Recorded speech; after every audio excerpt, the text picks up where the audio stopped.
I haven't really found that calling like I had when I was a police officer. And you're gonna... Nothing will ever fill those shoes again. This is gonna hurt. It's time for the Suffering Podcast.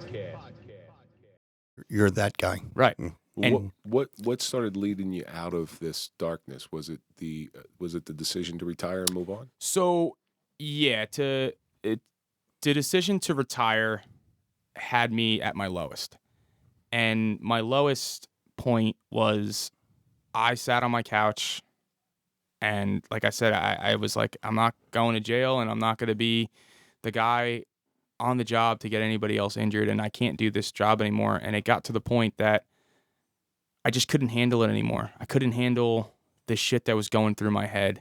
The why did this happen to me? The point of you shouldn't be feeling like this way. You're ashamed. Like, I'm ashamed of myself. I'm ashamed that I feel this way. I'm ashamed that the state took 27 months in order to arrive at a decision when, and if for those people who watch this video, it's even from a layperson, you're going to be able to see, like, what else do you want me to do? Right. Yeah, what else? Right. What else can I do? Knowing that the laws are the lethal force is you shoot dead center mass until the threat stops. Mm-hmm.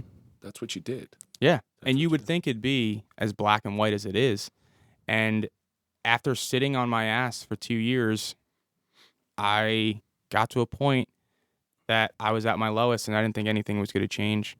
So I sat on my couch, I grabbed my service weapon, and I was like, fuck this. I'm going to put one on my chest, and I'm going out on my shield. And as I was about to do that, about to complete that deed, my garage door opener opened, and my girlfriend was coming home. And she comes home, and I got scared. I racked a slide. I ran to the closet, put the gun in there, and it was going to be my secret, and my secret alone. No one was ever going to find out about this. Started going in the kitchen, making dinner. She comes in, she sits down, and she's unloading her bag, and she finds the round on the carpet that ejected from the gun.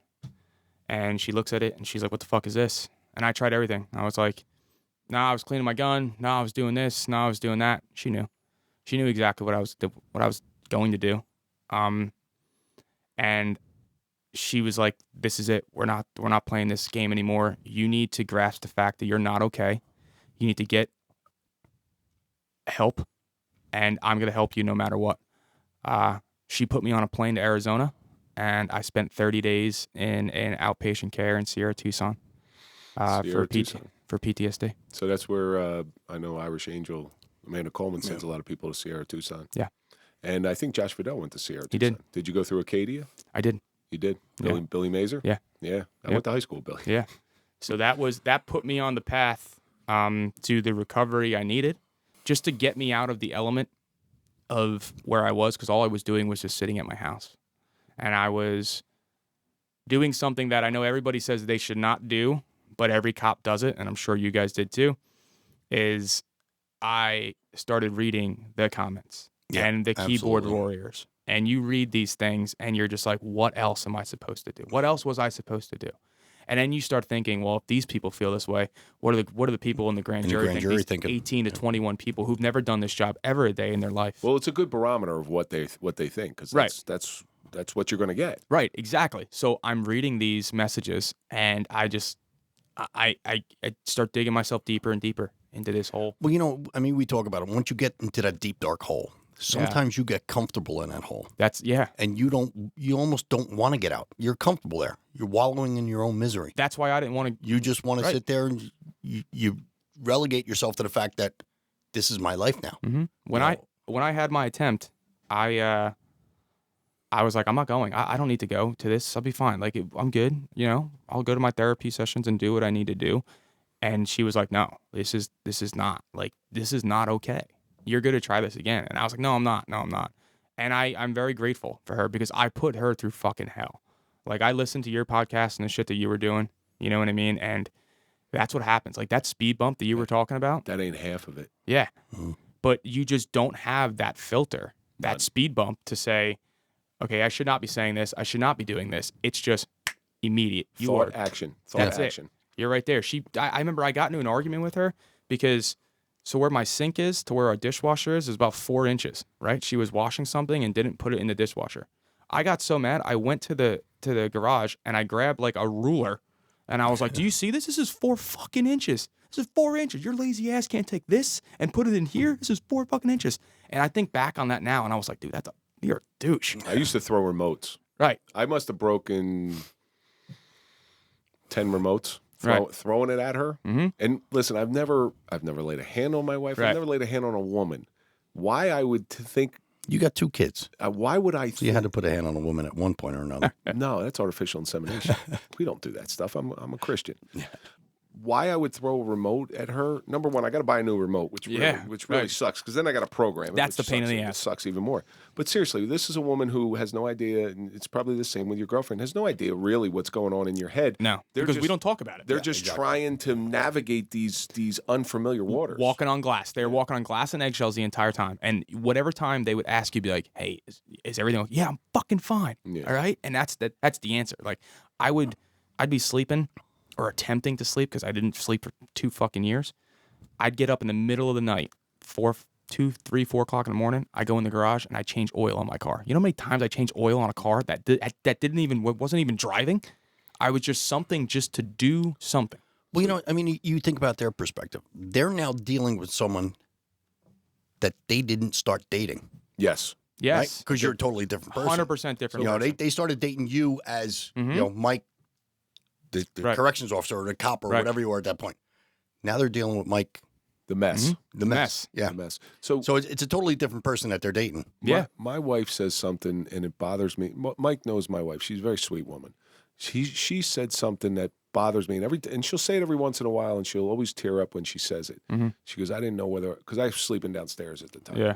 She goes, "I didn't know whether I was going to wake up and find my husband dead." Just think about that. Think about... And that probably rocked you to your core. Your girlfriend probably thought the same thing. I don't know whether I'm going to come home one day and find you dead. After that night, after she found that round, yeah, definitely. And that's why she took the initiative, and she took the bull by the horns, and I got to thank her for it. We have since broken up, and it was largely in part just to the way that I didn't handle situations very, very well. But I have to give her the credit where credit is due. She took the bulls by the horns. She flew me out there and flew back that next day. Literally, like, she did everything that she needed to do to help me. It just got to the point there I didn't want to help myself. It's a long road with your spouse, you know, and Mike can attest to this as well. It's a long road, and sometimes it never returns. Mm-hmm. Sometimes it never returns. Sometimes you got to fight like hell to get it back. Yeah. And you know, things with my wife and me, they're different. They're different now. And they will be, yeah. You're never going to be the same person again.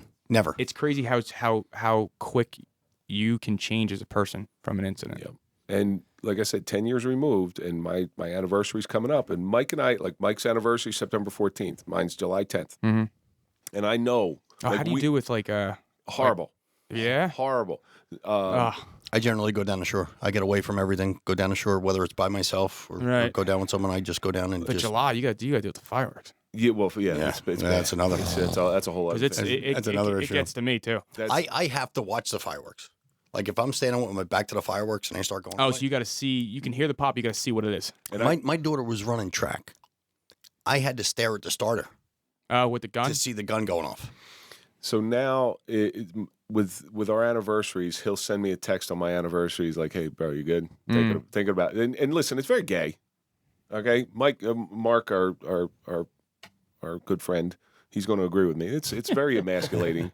On this, when I got to send a text to another dude saying, "Hey, bro, you okay? I'm thinking about you." Right. Not in that way, even though my pants are down. You know what? It's not only the anniversary though; it's the week leading up to the anniversary, and it's the anxiety knowing that day's coming up, knowing that anniversary's coming up. It's my nephew's birthday on that, right? So every single year, like, we go to the party and everything like that, and everybody's playing, "Hey, man, you good? You good?" I'm just like, God damn it, fuck. Mine was on my 20th wedding anniversary. Jesus. Omen.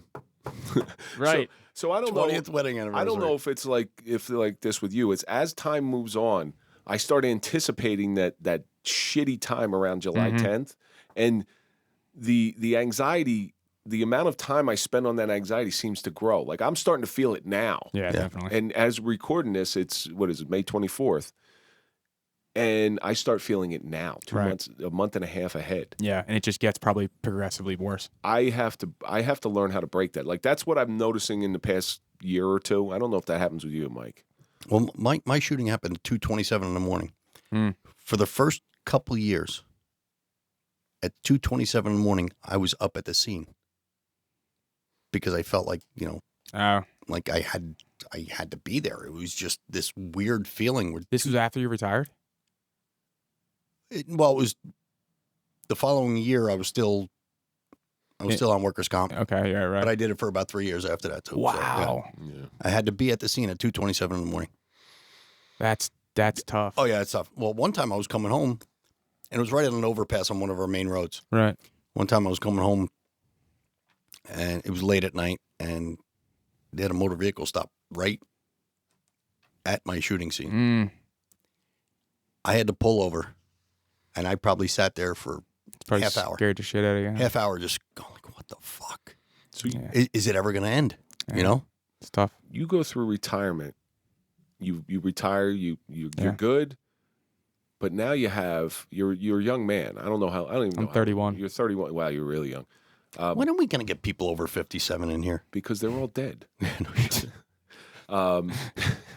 So you finally retire, leaving this job, which seemed like you had a lot of passion for. Yeah. Did you ever figure out what's next? I did, actually. So like I kind of brought up in the last one and touched on a little bit here, is that I do have a nonprofit that I started. But that wasn't what you wanted to do as a job. Right. It was just something that kind of popped up. I don't really, to be honest, I'm still kind of going through that right now. I work at street cop training right now. I like the job. It's fun. But I haven't really found that calling like I had when I was a police officer. And you're gonna... Nothing will ever fill those shoes again. Right. And I'm trying to at least find something, so that's when, me and my partner, Rick Fink, we started the Officer Support Initiative. Well, he did, and he brought me on. And Rick's story's pretty incredible. He was the first responding officer to the Pulse nightclub shooting. Really? Wow. Yeah. So he has been through the shit. And he saw my podcast on street cop training and messaged me and was like, hey, dude, we hit it off right away. He's like, I want to start this because, he's looking to, possibly retire because he is going through, he tried to go back to work. He tried to do it again. And every single time he goes to a traumatic call, it shakes him. He calls me and he's like, dude, I don't know if I can do this. I said, you need to understand that if you can't, you need to step back. For the betterment of the job and the betterment of the guys, you need to take yourself off the team. Put your ego aside and realize that you're doing this not only for yourself, your family, but you're doing it for your guys. Honestly, this show here, the Suffering Podcast, has been the closest in satisfaction that I've ever gotten to with whatever I've done. I've done a few things since I've retired that police work gave me. Right. That same type of satisfaction. Because you're helping. Yeah.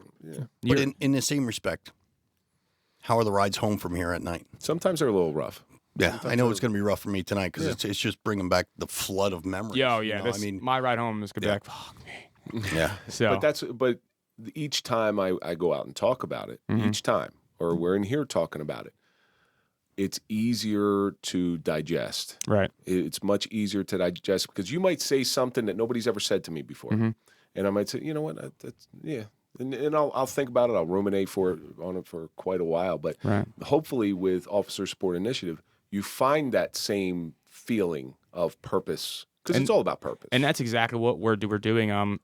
We have an Instagram page. It's the Officer Support Initiative, and it's blown up over the last couple months. We have officers from all across the country reach out to us and tell us about their stories of either their officer-involved shootings or whatever traumatic incident that they're going through. We've had guys call us literally in tears and just like, hey man, I saw you guys on Instagram. I know you guys have been through the shit before, and I just need somebody to talk to. And our big thing with that is with the Officer Support Initiative is we're trying to break the stigma that is if you go to your department and ask for help, right? We're all cops in this room. The whole mental health stigma. Right. If you go to your department and you're like, hey guys, listen, that last call really shook me. It's either, dude, just get the fuck back out there. It is what it is. We all have shit that we need to deal with. We just don't. So go back in your patrol car and be a nice little patrolman and suck it up. Or they're like, okay, fine, you got something wrong with you. Here's your rubber gun until we figure everything out. And then once you do get labeled, you are labeled forever. Forever. Absolutely. And that's what stops a lot of guys from opening up. And I'm pretty sure you guys had in your career critical incidents that stuck with you before your shootings, right? Of course. And I'm pretty sure there probably was some times where you were like, shit, I got to go talk to somebody. I should go talk to somebody. Or you probably didn't think that way, because I know I didn't, because if you did, you would be labeled. Yep. Right? Well, that's what I said. I think I brought it up on the last episode. We call it filling the glass. Mm-hmm. Every one of these incidents you go to, you're filling the glass. Oh, yeah. If you don't get rid of some of that water that's in that glass, it's going to overflow. It's going to spill over sooner or later. And that's when you pretty much lose your mind. And that's what happens on the last critical incident we deal with, right? That's what happened with mine. I'm pretty sure yours and yours. So if you found somebody else who, now that you go out and speak with other officers involved in shootings, what do you think the one piece of key advice is that you give them, from the stuff that you learned? That you can think that you're the biggest, baddest guy, the hardest charger, the toughest, SOB out there, SWAT guy, best patrolman ever, whatever you think that you are. Everybody has a breaking point. There's a breaking point in every person's head. And when somebody goes through a traumatic incident, that you need to take a step back and really identify what it is, sit with it, and recover from it, heal from it, and get the help that you need. And on that same caveat, I speak to a lot of the administrators out there and if people listening here. If you're a lieutenant, captain, or chief of police, right? Lieutenant. You need to look at your department and you need to stop worrying about budgets, stop worrying about political status, council members, mayors, whatever the case may be. Stop worrying about kissing their ass and start worrying about what your guys are going through, right? And if your guys need tasers, like for example, my department didn't have tasers. If we had tasers that day, probably would have tased his ass. I wouldn't be sitting here talking to you, right? But the reason we didn't have tasers is because tasers cost, what, $1,500, $1,700 per taser? And if you try to go to a town budget for that, they're going to be like, absolutely not. There's no reason for it. Or outer carriers, because these officers should be comfortable, but they can't because it's too tactical, right? Or these guys that are driving some piece of shit broke down fucking cars, right? That they're sitting on the side of the road changing their own fucking tire for because the township's too cheap to go buy new cars. These are all the things that are killing your guys' morale. And when that shit happens, your officers become lazy. When you have lazy officers, you have complacent officers. When you have complacent officers, you get officers that get injured or killed or don't do the right thing when the critical incidents happen. They become apathetic too. 100%. They just don't care about anything anymore. Right, because if your administration doesn't give a shit about you, why are you going to give a shit about the job? Why am I going to put my life on the line when I have an administration that doesn't give a fuck about me? Right, but in that exact same context, that split-second decision that you need to make when you're on your third or fourth or 12th traffic stop of the goddamn day that you're only doing, right, because your administration is hounding you because you need to have traffic tickets, right? So you're out there pulling Mrs. McGillicuddy over because she's doing 5 miles over the speed limit or makes it illegal turn into church, right? When you're doing all that stupid shit, right, because you're only doing it because your administration's hounding you, all of that that's just taking a little bit from you each and other time. Each block, it's just taking it from you. And all of that stress adds up. And then when you come into a very critical incident, seeing a dead kid, going to a horrific car accident, getting into an officer-involved shooting, you look at that, and like I said before, the floodgates opened. So, what's that game where you build up the blocks, Jenga yeah. or whatever? Pull you it push out one brick every time. Mm-hmm. So push out one brick until that thing's wobbling. Right. All of a sudden, sooner or later, you pull out the one last brick, and that whole fucking thing's falling over. Right, and then it turns into a lot of commanders don't see that. They don't look at their guys. They lead from the top, not from the front. So. That's a Jocko Willink. They don't lead from the street anymore. Mm-hmm. They lead from a desk. Yeah. So where can our audience find you? So I am on Instagram. I'll give you my personal handle. It doesn't I love reaching out to you guys. So it's going to be M Arena. That's MARENA, and that's 35, and it's going to be underscore after that. If you want to reach out to any of us at the Officer Support Initiative, that's going to be our Instagram handle there. We're starting the nonprofit. That's going to be a big thing. We're making a big splash with that one. All right, we're going to put all those links in our show notes. That'll be fantastic. Yeah. So, listen, if you talk to any officers that were involved in shit, you got my cell phone number, man. Give them my number. Yeah, I'm willing to talk to them anytime. And there's a good group of us out there that are trying to fix this, but there needs to be more of us. It has to be done. So Mike and I have found most success in matters of like this is reaching out to the officer clandestinely outside of their department and say, yeah, hey, listen, I'm so-and-so. Right. This is what happened. And that's reach out to someone who's seen it before, who's Yes. lived it before. Right, and that's a big thing that I'm seeing. So, like, with the officer support initiative, we kind of have almost all angles covered. We have me that's been in, the officer-involved shooting, and then we have, Rick, who's been through Pulse, which is, another very big critical incident. It was like the largest mass shooting before the Vegas shooting. Yeah. We have another guy, Brandon, who was a military veteran who watched one of his lieutenants get blown up in front of him from an IED. Then we have another guy, Nick, who was a military veteran and tried becoming an officer, was an officer for a few years, realized that this job just was not for him, which is noble as fuck, right? Because some guys just push through, and we all know guys that should never be cops. it's hard to do because it's a good job. Right. And this guy was like, you know what, I just can't do this anymore, and walked away from it. So we have every angle covered. So if there is something that you want to talk about, even if it's, hey, I don't want to do the job anymore, we have somebody for you. Or it's, hey, I got into a shooting. You could like talk to me. Hey, I'm like a military veteran. Stuff's fucking piling up from when I was overseas. We got somebody for that too. Yeah. Well, that sounds like you're doing some good work. Yeah, it's we're hoping. So we're coming to the end of this thing. Yeah. And I ask everybody the same question because there are certain things that you learn from all this different suffering you went through, from the shooting, from the after effects of the shooting, from the administrative stuff, from the legal stuff. If you had to pick out something that you have learned personally, Mike Arena, what do you think it is? You're never out of the fight. That's a good one. You're never out of the fight. And if you think that you are, just make it through the next day. Always try to go through the next day. Like if something's wrong, go to the next day. You know what I mean? Like do it tomorrow. If you think about it, the fight may have been taken out of you, Right. but you're never out of the fight. That's it. So it was recently put to me this way. We all survive by our most basic biological function, and that's breathing. Mm-hmm. And how do you breathe? You breathe in, you breathe out. Now you think about it, yeah. One at a time. I haven't met anybody yet that can take 2 breaths at a time. And if you try to take 2 breaths at a time, you're going to hyperventilate. So 1 breath at a time will get you to the next moment. Yeah. And life, that's all it is. Life's about singular moments. And if you just take 1 moment at a time, you'll get through it. And that's amazing advice. And I'm actually going to steal that line from you. That's a good one. He copyrighted that one so much. Yeah, it's like 3 people. It's like Is that in a book too? Yes. Okay. It's things that you are written on bathroom walls and sides strip bars. There you go. Thank you so much for coming in. No, I really do appreciate Dude, you guys that was giving me the fantastic. time. Like I and, said, when I talked to you today, I said we got a lot in common, and yeah, I know what you went through, man. It's you guys are doing amazing work, and it's people like you that make me want to do what I do. Yeah, well, we're going to continue, and listen, this is not the end of the things. We're going to be communicating. Appreciate Once it, you're man. here, you're Absolutely. family. Thank you very much. That's going to do it for this episode of the Suffering Podcast, part 2 of the suffering of an officer-involved shooting with Mike Arena. And as always, let's think about all the stuff that we learned today. Helping others is where it's at. When you fail, pick yourself up. Surprises always come from the slowest days. No cop wants to take anyone's life. They want to save it. Physical strength pales in comparison to mental strength. Sometimes doing your job is ugly, but most importantly, time will heal and purpose will heal. And that's going to do it for this episode. Don't forget, you can get a digital business card. Go to popple.com, put in the code TSP20 for a 20% discount. You can always listen before you watch. All of our audio episodes come out on Sunday before they air on YouTube on Monday, Tuesday, Wednesday, and Thursday. Don't forget to follow us on all social media, Facebook, Instagram, TikTok, LinkedIn, Twitter, Clapper.